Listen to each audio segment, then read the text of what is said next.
I'm thinking I just played a game. I think I'm like just got home and played a game. They're like, no, dude, like you'll die if you go to sleep. Your head is like Mm. a goose egg right now. I lost almost every skill that I had. I lost my memory. I forgot how to read and write. I forgot people. I forgot everything. I literally forgot like everything. Mm. And I was just sitting in my room like, dude, what? Welcome to Pinnacle Code, where we spotlight excellence in the culture. I'm your host, Ben Arthur, joined by a guy whose story is super inspiring. I think it's a story of triumph and success and resilience. Someone who's come from kind of a rough upbringing, gang violence, all that, but he's really turned himself into something really cool, really inspiring. He is Korey Thieleke, former two-sport Division I athlete at the University of Portland. He played basketball and ran track later on for the Portland Pilots. And as a working professional, his working experiences kind of cross a number of different fields: higher education, youth coaching and mentorship, trauma informed care, and also forgot to say at one point he was training for the Olympics. He's quite the athlete. Friend of mine from college, we went to school together. Korey, it's good to see you, man. How you been? It's good to see you too, man. It's been well. Everything's just been. I recently left my previous career when I was in trauma informed care. Okay. So now I'm in the unknown, and I've been studying a lot. So everything's been well, man. It's been good. Yeah, so let's just kind of start there, right? You say you've been studying, like what do you maybe look to be doing right now? Like what's after kind of going through the trauma informed care, what are you maybe looking to get into? I'm in a psychology realm, so a big goal for mine is like working in sports psychology with athletes. Just because, and with my, I can go to rant about it, but like with my brain injury, what I learned was human potential, human consciousness, cognitive behavior psychology, like all those realms. And as an athlete, bringing that perspective to that, Mm. um, to where you can like share what they're going through and articulate what they're going through, so they have a better understanding. I really Mm. get a eye from that. So that's my That's realm right now. okay. That's dope. And just kind of growing up, psychology and mindset and all that kind of stuff has always been something I was super fascinated by growing up. And I want to touch on that more as we get deeper into this conversation, and then also your brain injury. But we have to. I think we kind of have to start at the beginning, right? Like your Yeah. upbringing. You're from Bakersfield, California. What do people maybe need to know about your upbringing there to understand who you are as a person? Um, I would say survivalism. Mm. Like there's two differences of people who grow up on love and you grow up on survival. And with my upbringing, Bakersfield is a very high crime rate city. Like there's Compton, Stockton, California, then there's Bakersfield. Um, and I was just a backstory is my mom had me when she was 15 years old, and then she wasn't able to take care of me. So I was adopted by my dad's parents when I was 4 months old and just went from there. Um, and so you're basically a survivor at 4 months old, right? And so you kind of figure out how to adapt to every environment you're in as a baby. And that led me into childhood to where I was avoiding gangs through basketball, etc. Um, and my grandpa, he put me in basketball when I was in the second grade. And I think that's what sparked like, oh, I have a chance to Mm. I have an outlet. And when you have an outlet, it helped me see bigger than my current reality at the time Mm. based on the environment. And so kind of playing off of that, what is the difference maybe in how you looked at your kind of the rough upbringing, the gang violence, everything you were around growing up. What's the difference in maybe how you looked at it while you were in it compared to how you look at it now as a man in your 30s, if that kind of makes sense? What has kind of maybe been the shift over the years? Uh, I I think it's in my case would be complicated because like my my family members, I would say, were like I wouldn't say gang bangers, but they were like in it. And then people who I played basketball with, they were in it too. So I had like a level of protection. So it shifted my perspective being like, I'm not a gang banger, I'm not a gang member, but they saw that I had like this basketball opportunity. So there was like this level of protection. Um, but it was like you're basically what it did was it shifted your whole vision of life and reality of life and the future and everything to I don't want to get shot today. Right. And what can I do to not be a target? What colors can I wear? Only colors you could wear in Bakersfield were black, white, and gray. Mm, You couldn't wear fitted hats. You couldn't wear Chucks. You couldn't wear Cortez, Raiders gear. Everything was gang related. And so you're walking around on eggshells daily, constantly. You walk to the store. And there's a few incidences in my life where I got that reality check to where I was like, I was a hermit crab. One, I was in grade school and basically, basically these kids were like they were threatening me to bully me, beat me up. I was in the second grade, right? And I ended up playing with like not kitchen knives in my home that my grandparents were living in. And then something happened and I ended up bringing those knives to school. It wasn't like a, I'm going to stab you type thing. It was like, I just needed like something for protection because yeah. they were constantly after me. And then of course that day, like that kid, they ran through my stuff, tried to steal all my stuff and they saw the knives. And so I was expelled in the second grade from school in elementary school, for having those. Right. And so then I was sent to a magnet school over on the east side of Bakersfield. And that's where it was like gang, gang. And the school uniforms were navy blue and white. And these like, they think they were Bloods or there's some gangbangers. They pulled up on me and I was in like fourth grade, fifth grade. And I was waiting at the bus stop to go home and they just like, they started punching on me. And For nothing at all. You dude, weren't doing anything just it's for because I had the no. wrong colors. I had the Oh, wrong oh, colors yeah, on yeah, in the wrong okay. neighborhood. Yeah. Yeah, so there was that, man. I got my teeth punched out like in the eighth grade, seventh grade. Blindsided punch, just like crazy, right?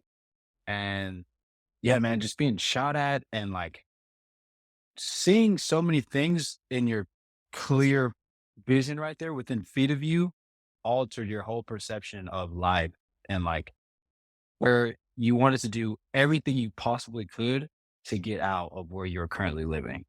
Mm. I'm wondering, Corey, like, when you were in that, right, like, it probably did it feel just, like, normal? Like, that's just kinda what life was Yeah. because you didn't see, like, maybe a different like, how people live in, like, the suburbs or whatever, like, you're just in that reality, so to you, at that time, did it just feel like this is how life is?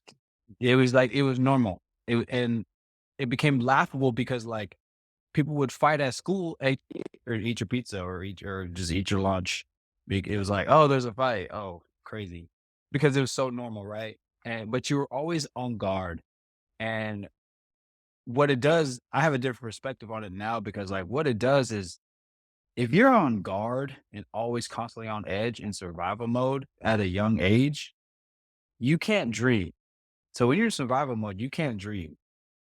And that like really it'll fuck you up, man. It'll literally screw you up. My bad for cussing, but like it'll like Mhm. screw you up. Um, because your only vision of the future is the end of the day. Mm, Hoping and being thankful that you were able to sleep that night. And even when you were sleeping that night, we always had like the TV on, or you always had to keep the radio on just to make sure some fools wasn't like knocking on your door or on your window. Mm, peeping through the window. It was crazy, man. It's crazy. Um, and now when I left California, there's a lot of trauma that comes with that too. And we said, like, was it just normal? Yeah, it was normal at the time. Could you grow out of that and you like discover the whys and everything that happened? And you look at it from a different perspective. There was so much trauma, like mountain high trauma that you had that you were not aware of until you heal from that. Then you become like, you get this like level of peace. mm.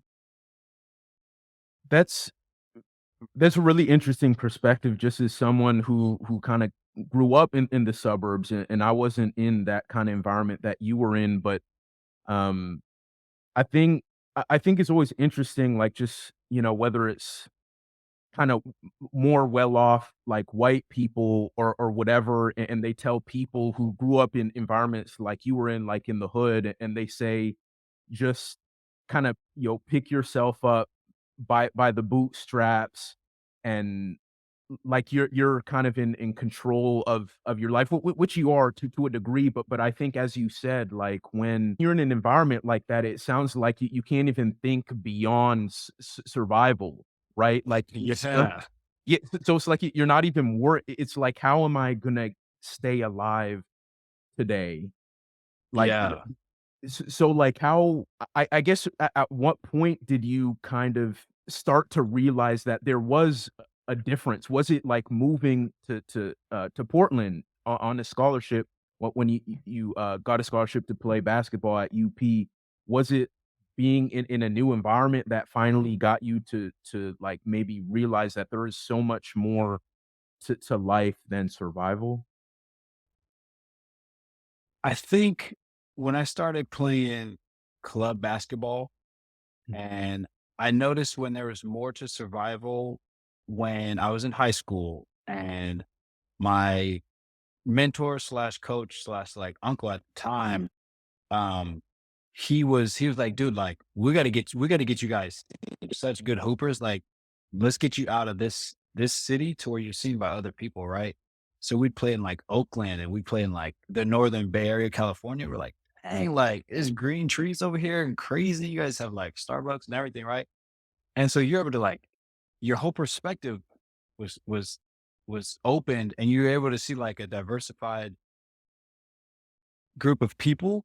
mhm, And then with the like survival healing, when you're in a gym and there's like all these people, right? When you're in survival, dude, you're holding onto your bag like in Vegas with ass.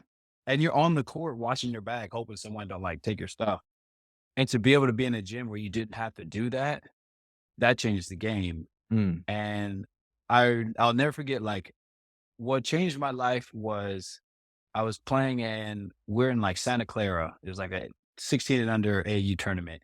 And I was playing in that game and I was doing well, whatever. And we just finished. And my coach, Coach Walker, he was coaching for the 17 and under team. And he was like, dog, like, you need in this game right now. I was like, fool, like I'm tired. Like I'm exhausted. I'm tired. And he was like, no, like there's the ESPN scout there. I don't care what you say. Like, you're going to go play. And I was like, fool, can I get like anything to eat though? Can I get a hot dog or something? He went down a snack thing, gave me a Snicker bar. I played off the Snicker bar, and I can't remember. I think I had like 17 points or something crazy, right? And blocks and steals. And next thing you know, like I think it was that Sunday or that weekend, my name was on ESPN recruiting list, and could he need a screenshot? And I was like, he said, "You're going somewhere." And I was like, mm, crazy, right?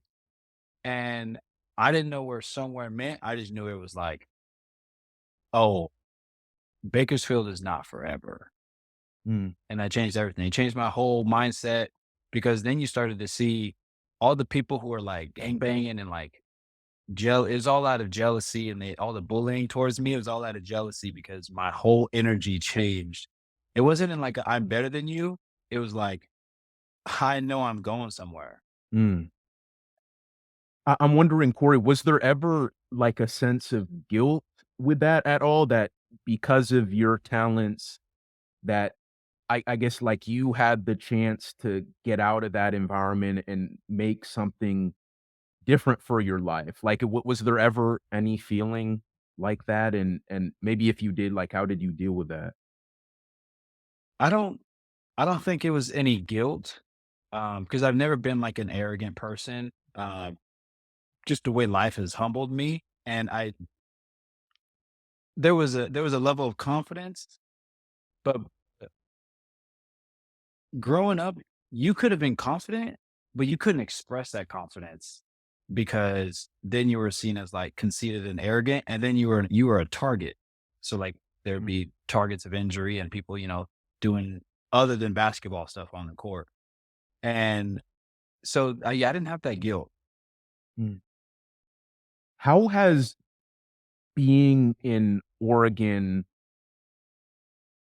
how has being in Oregon, maybe changed your life?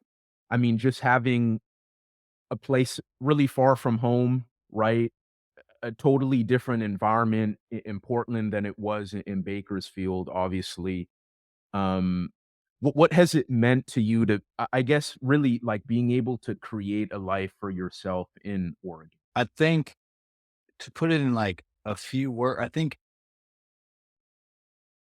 it was that sense of like tranquility and peace. And what happened was I was able to be it took me like 3 years to adjust, don't get me wrong, Yeah. but I was able to be who I wanted to be. Mm, And what I mean by that is in the culture that we grew up, right? I grew up in like I was a lot of like around a lot of Chicanos and like gangster fools, and you had to be hardcore tough. You couldn't show no emotions, no weakness, no anything. Cause you always just be told like you'll be all right.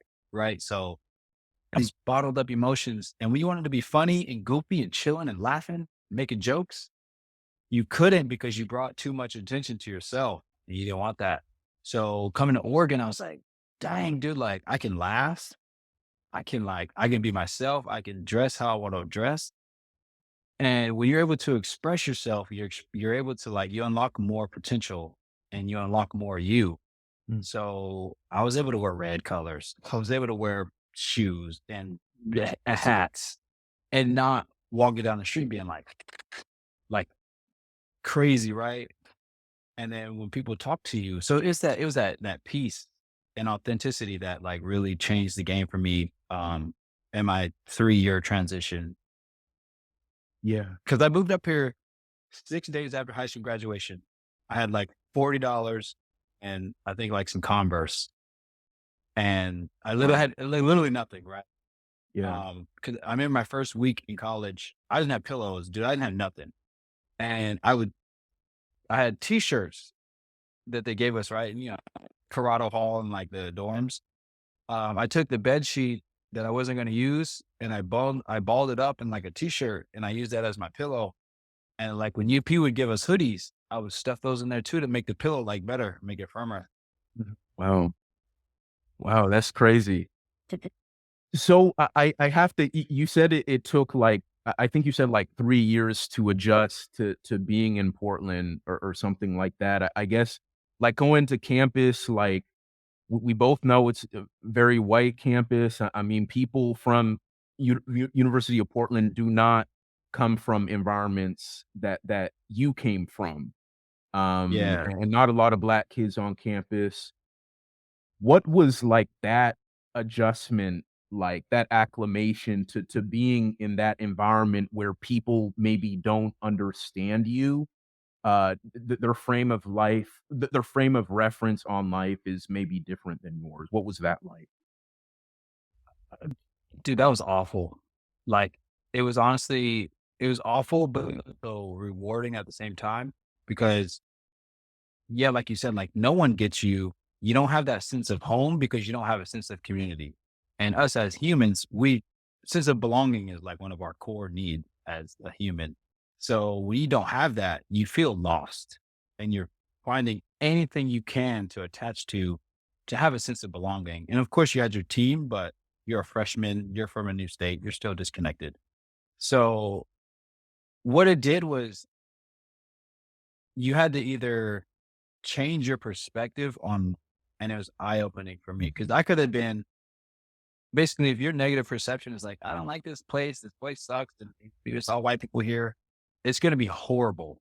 And you're just gonna quit and go home, right? And give up. But I was like, okay, like I still want to be me, but how can I culturally assimilate? Not take everything that and completely change as a person, but like still maintain my own, but I'm gonna adapt to the environment because when you adapt to the new environment, you'll survive. And then you'll thrive once you survive. Um, so it took 3 years of that, man, because I had a real bad, not real bad, but I had a strong dialect. My family's from St. Louis. So I had this like Mm, thick country accent. I mean, I'm talking like thick, thick. mm. And then you got the California dialect, like very fast, right? Like you put those together, man, That's unique. nobody could understand what I'm saying. Nobody could understand what I'm saying. So you had all these things. And people thought I was homeless because like I didn't have no clothes and everything. Um, and so like I had to go to speech classes and all this stuff, but that it was always the best for me. And one phone call to my high school coach, Smith, um, he said, because I was complaining, I was like, dude, like, I can't do this no more, like, whatever. He said, no matter how hard it is up there, it'll never compare to how hard life will be if you come back down here. Mm, And I was like, you're right. And then wow. I started to see everything as like an opportunity for growth, Yeah. like literally everything. And you're appreciative. And I was appreciative, and I still am, of like every possible opportunity, every thing up here, because when you grow with lack and survival with for them in like 20 years of your life, like you weren't able to appreciate things in the way that you can now. Cause there's a difference between appreciating something and then appreciating and enjoying that thing. What are the things that, uh, you think you've experienced or been able to embrace about yourself that is maybe kinda different than anything you could have imagined just because of being in a whole different environment and, uh and kind of being out of Bakersfield in that Portland environment, and as you said, like, you're able to kinda express yourself more, like, your personality, you're able to kinda be, I guess, your authentic self more. Because of those things, Corey, what do you think you've been able to, experience, just because of what that kind of unlocked in you, if that kinda makes sense? Yeah, that makes sense. Dude, blessings and opportunities, man. Like so many opportunities because when you're able to like be who you want, who you are, and just your full authentic self, you become magnetic, right? And that's like energy that you're just putting out there and like you attract beautiful energies. So there was a book I read where it was like a shipping container type job, right? Like they're going out in the seas or whatever. And he said, you put up a flyer and go, hey, this job is going to be horrible hours. It's going to be the worst experience of your life. And like, but it's really needed and it's going to be no pay. You're going to be with a bunch of guys for like a year. And you put up those flyers and then they go, you're going to attract only the people who want to do that. And so with that, I was like, huh, that makes sense because once you are just with your podcast and stuff, like once you and like all your reporting and stuff, like that brought you so many opportunities because they were like, damn, Ben is good at what he does. Here's another opportunity. Oh, here's another room for growth. And so that really like unlocked so many things because even when I was playing basketball and I was like done, right? And I was in the unknown, I was lost and whatever. Coach Connor, he was a track coach. He was a Mm, cross country coach at UP, and he somehow, some way saw my track records from California. So I was like 6 spats sprint back in like 2010. And he was like, Corey, man, I saw your high school records. You ran like 10.5 and 21.4. Do you want to run? I go, dude, what? I haven't ran in 5 years, 4 years. But I was like, I'll give it a shot. yeah, Right. And it was only because like I was just cruising, I'm talking to people and like him being in that vicinity and like us having a conversation led to that. yeah. And I said yes to the opportunity, and next thing you know, you're going pro in 10 months and training for the Olympics and championship. It was like crazy. Wow. Yeah, that's awesome. Shout out to Coach Connor. At one time, he did try to recruit me to join the track team. I did a little track myself in high school. I was not Yeah. nearly the guy you were, by any means, but, Shout shout out Coach Connor. Um, out coach. so Corey, those that know you will know that you still kind of like play a lot of basketball. From afar, it seems like what, like semi-pro basketball that you're involved in. Like you've been on some teams, right? Yeah, Like yeah. scouting row. Like what is Yeah. kind of that been? What has that been like? It's been cool, man. It was like I was playing in minor league basketball, so semi-pro, and we were traveling to like we go to California, we go to Texas, Cincinnati, yeah, Florida, like so many cool opportunities. And I think what happened was it was at the time where I had my I had my brain injury. And then they saw me, and so they're like, "Oh, like I remember that guy. I want him to play for us." Type deal, and it was just like an expansion of just from there. And I currently play, and I do like footwork testing for Nike, and I'll play up in the pro-ams. It's mostly a lot of pro basketball in the summer, so I'm like everywhere. Yeah, so I really love that opportunity. Yeah. No, that's awesome. And yeah, I wanted to touch on that, right? Like I know seen a lot of photos and videos of you getting involved in like the pro-am circuit, specifically in the Pacific Northwest and whatnot. And what was it? 2018, the Isaiah Thomas's Zeke tournament in Tacoma, Washington, where you suffered this brain injury that you've referred to a number of times. What do you maybe remember about like the play, the moment it happened?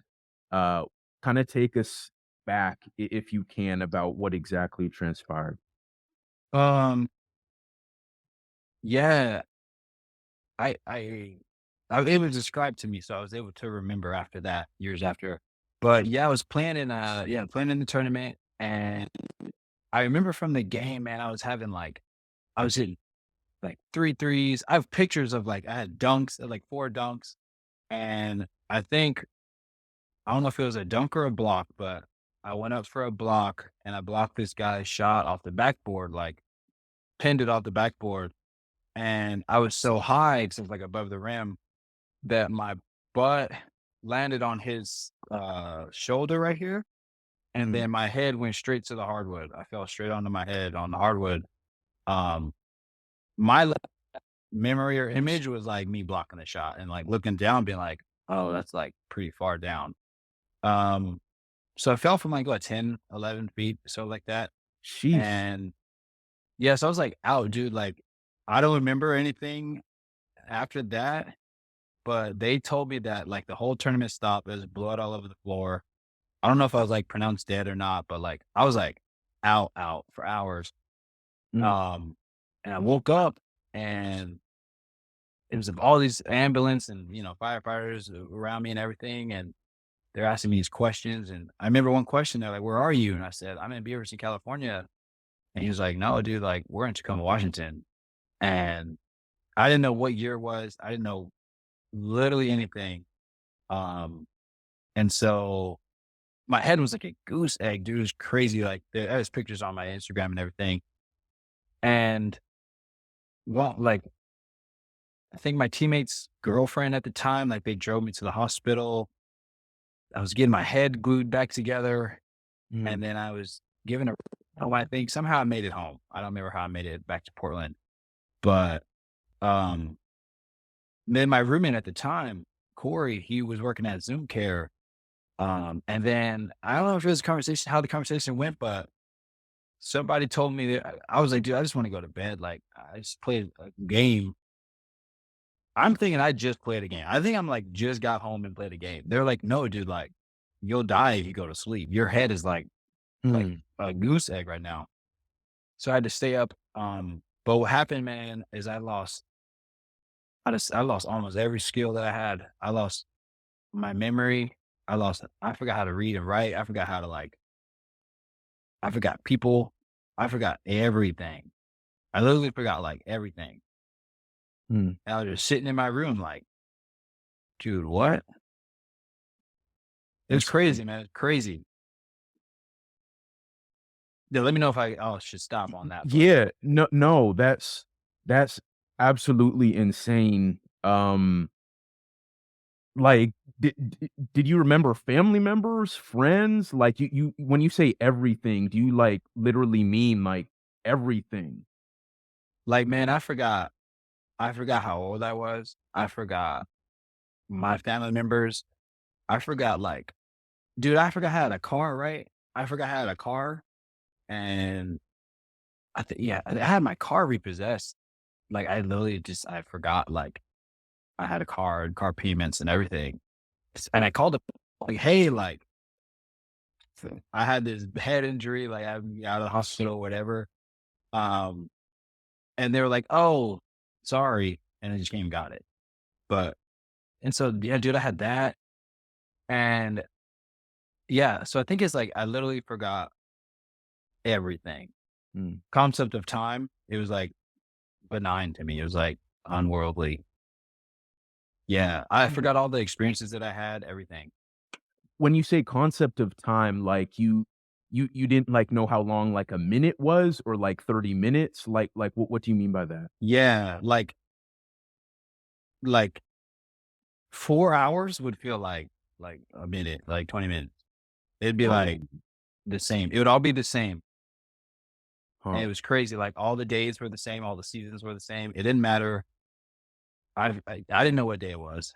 I didn't know what Oh, season it was. I just knew based on the year and like memories. And so my parents or my grandparents, I wasn't able to like be in contact with my mom and dad at the time, but I was trying to explain it to my parents and they didn't really get the understand the severity of it. They thought it was just a concussion. mm, And then I was like, and of course I didn't have the skills to be like, no, it's like more than that. yeah. Like more severe. So yeah, dude, it was like solo recovery, man. Like solo recovery.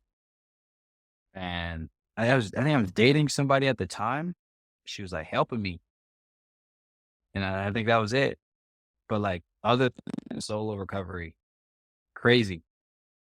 So how long did it take for you to get everything I guess to get everything to, like, come back to you? People, time, just basic all the basic stuff that you said you forgot, like, how do you remember, like, how long it took for, like, all that to kinda come back together? Like, what did that therapy or whatever look like? It was, I want to say like 3 years for like to get Wow, like the basics back. 3 Like, years. yeah, because I Wow. completely forgot how to play basketball. And I remember I was going to like a Nike run or some run, some basketball, and I was like, dude, I was terrible. I was awful. And I was like, no, I was getting so frustrated because I was like, I know I'm good. Like I know I'm good at this. I know how to do this move, but you couldn't at the same time. Right. So it was like, I was like, you know what? I gotta be done with this. So I never gave up on anything, but the recovery was psychotherapy. And because I couldn't have like meditation, I had deleted my social media for years and I didn't have TV for years and whatever. Um, but yeah, it was like psychotherapy. And what that was is it's just you and your thoughts and you and your brain. And what happens is there's all these memories and things come up. And I was able to listen to music. And when the musical artist would say a word or something or like a line, it would spark a memory and it would spark a core memory, which led Mm. me down a path of like more memory. Oh, wow. Yeah. Yeah. Um, and then friends would start reaching out and they're like, hey, dude, you remember you did this? I was like, cool. Who are you? I don't remember. But then I did once they started to like explain things. Um, yeah, man, I was like, I went to memory care for a little bit. It's crazy. It was crazy recovery. So 3 years, 3, 4 years. And it's December 2023. Yeah. So like this is 5 years going on. And my right side is like finally in almost full repair mode. That's what the side got hit. I see. So so off of that, like, so you wouldn't say you're 100% yet after 5 years. Like, you're saying you're just now kinda getting that right side stuff back. So Yeah, like, but yeah, like muscle memories, and it's inexplainable, but yeah, like yeah, no, I there's so feel many things. Basically, um, there's like more crazy thing that happened today. This I think this will help explain it. Is I went outside and I was walking in the sun. Right, it was all beautiful, and as the sunlight was like beaming in my eye, there was like scar tissue that was like felt like it was repairing that I didn't even know that was still a thing. oh, Because what wow, like, happens you is when felt it? Like, you felt it repairing? yeah, you know how like you have, scar tissue, you can hear like Yeah. the cartilage tear, whatever. And it was happening because it was the bright light that was like shining through. I felt it literally, dude, from like my eye all the way to like the center of the where the scar is right there. And yes, so that was like cartilage, scar tissue repairing. Because what happens is when you have a brain injury and you damage one side or whatever, so mine was the right side, the left side gets like stronger in a way because it has to Wow. hold down the fort for the other side. And so once left side is like, yo, dude, we're good now, then then it can give the strength or energy back to the right side for balance. Wow. Wow, that's really, really fascinating. And so, kinda going off something you had said earlier, like, how is all that, like, your experience with the brain injury, the recovery, the years-long recovery, how is all of that driven your desire in terms of, like, sports psychology and helping athletes? Like, how has that maybe driven that passion, and what exactly are you doing to maybe help athletes? What it is there was I read David Goggins' book, The Can't Hurt Me Shout out book. David Goggins. Yeah, yeah. And that book like really inspired me and opened a lot. It opened a few perspectives for me as far as like mental callous. Because he of course is like the Navy, which is similar but different than athletics. Which I correlated that with a military workout we did in college. We did basketball. Basically, you did like the workout, right? And you had to do simultaneously push-ups. We all had to do the same push same time, and it was awful. Um, but it was like skill building and communication building. But what happens is when you put yourself through adversity, and I'm gonna follow up with another thing. And then we did it in the pool. We got in the Gildan cotton, those hoodies, the cotton hoodies with Mhm. spandex on. We were doing it in the pool. You did on the side, you do push ups and sit ups and ab curls, whatever. You jump in, you swim to the other side, you gotta do the other thing. Adversity. And what I want to do with athletes is like help them understand that whatever is hard, it's not as hard as you think because your brain is telling you that it's hard when it's actually not. And like the benefits of muscle memory and human consciousness and human potential, when Jordan Peterson, the psychologist, is like, love that dude. Shout out to him. He he explains when you unlock a new skill genetically, you unlock more DNA. You unlock more you. And you expand off of that. So like if me and you went to go try archery for the first time, and like we had no idea we can do archery, but just us learning, like the configuration and everything, there's more you that you didn't know that you had. And Mhm. so with athletes, it's like Kawhi Leonard does this in his workouts, and Kobe, of course, and they would shoot the same shot literally for hours. Mm, And then they'd like do a new move mm, from that spot. And then it's like, so that's what I want to like help teach in athletics. And I know it's like very different, but with individual counseling, it can be like a incredible breakthrough. Because my essential goal is to help people do what they want to do mm. rather than like what they're told. And expectations of parents and coaches and whatever. It's like, what do you want to do? Because when you do what you want to do, you become your best self in what you're doing. Wow. That's really dope. And, yeah, what you're saying kinda reminds me of something I think David Goggins has said. Like, I love that dude. Like, I've listened to so much of his Yeah. content, and I could tell you do too. But, like, I remember one thing he was saying in a video was like, where you've, like, pushed yourself to what you feel is the absolute limit, and it's really only 10% of, like, what you're actually capable of. Like, maybe that's your limit right now, but because you're kinda you have to continually push that envelope because you'll realize over time, like, the more and more you kinda push that envelope, the more and more that you realize that there is for you. And so I feel like that's kinda going along with what you're saying, and so I know it sounds like you're still figuring out exactly how that's gonna work, like, getting into that sports psychology space, but do you know if, like, you wanna work with, like, the youth in particular, teenagers, college athletes? Do you have any sense of kinda, like, the direction, age group you wanna work with? Um, that's a good question because I do want to work with 10 years of working with youth. I may want to I think I'm going to take a break from that. And I think earlier this year, I had an opportunity to interview for um, working with professional athletes for Nike, which would be really cool because like they get the muscle memory, the creativity, the like work that you put into, and like that mental callus that you build and can build. So if you can like, if I can help a professional athlete become a better them,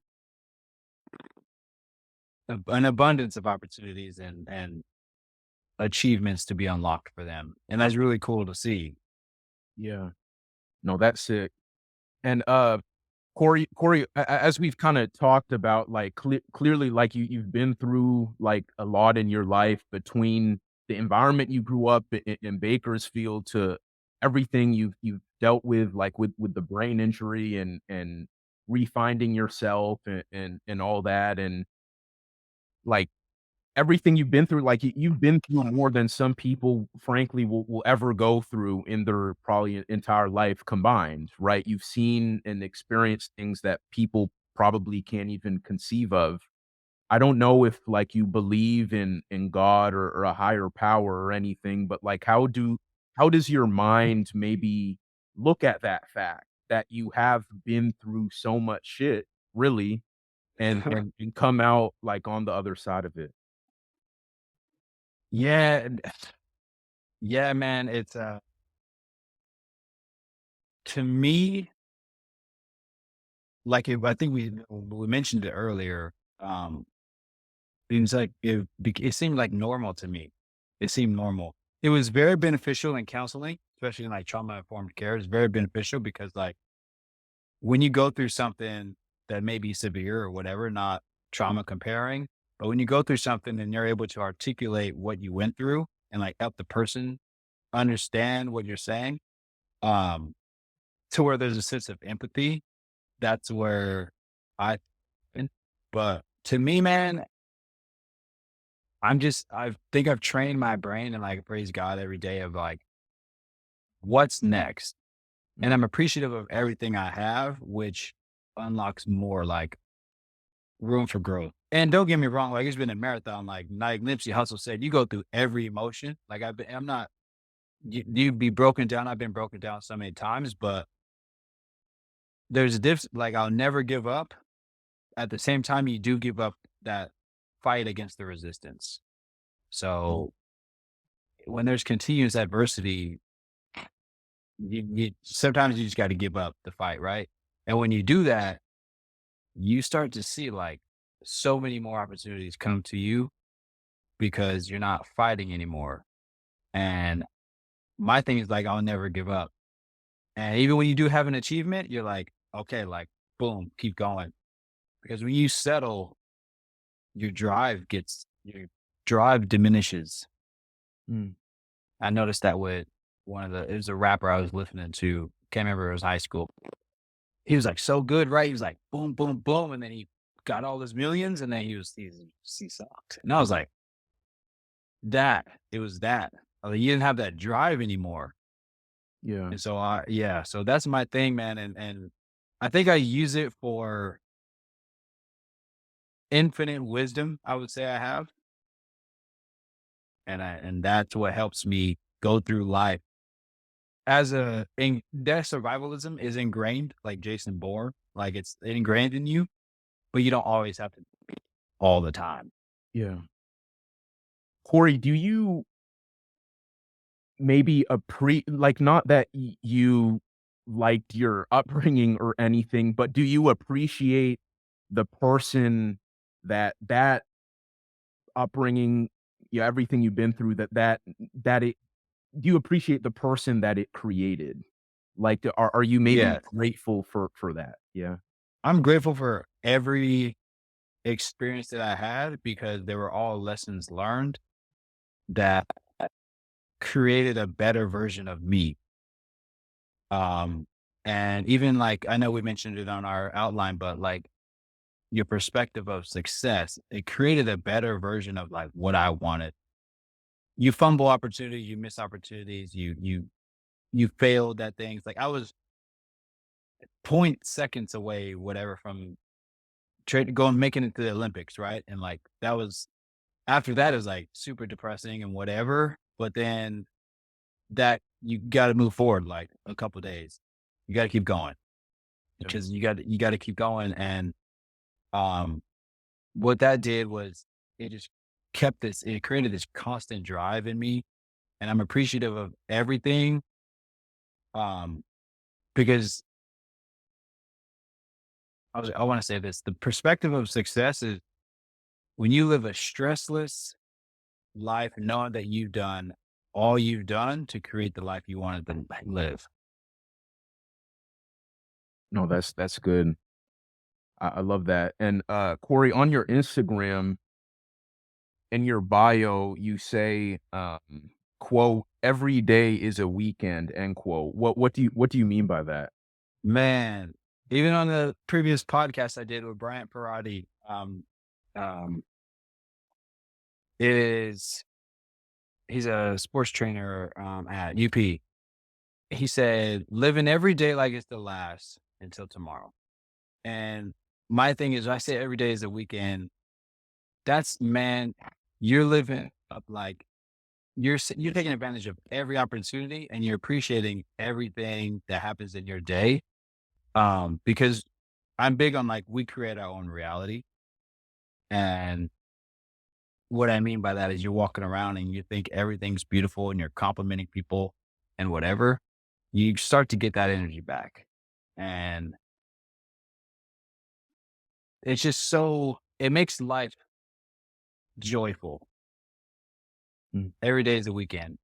You know, some people will say, "Oh, yeah, they're partying and turning up every." No, it's not that. You're just enjoying like everything you get to do. Yeah. Until tomorrow, right? Because you wake for up and sure. you're like, what we got today?" Yeah. Okay. Yeah. That's dope. Corey, where can people follow you on social media who wanna keep up with your journey and all that? Like, where are you at on the social media platforms? Yeah. So, yeah, I'm bigger on my main thing is Instagram. Yeah, main thing is Instagram, and I plan on starting like a podcast soon, just like storytelling life and Okay. like you said, like all the crazy things, but Yeah, no, just go with that. So yeah, I'm gonna definitely launch that soon. I'm getting the timeline for it down. So for sure. so Instagram and that. Those are my biggest things. My basketball highlights, still doing that. And just sharing my life, man, and even the storyline of my life. So Yeah.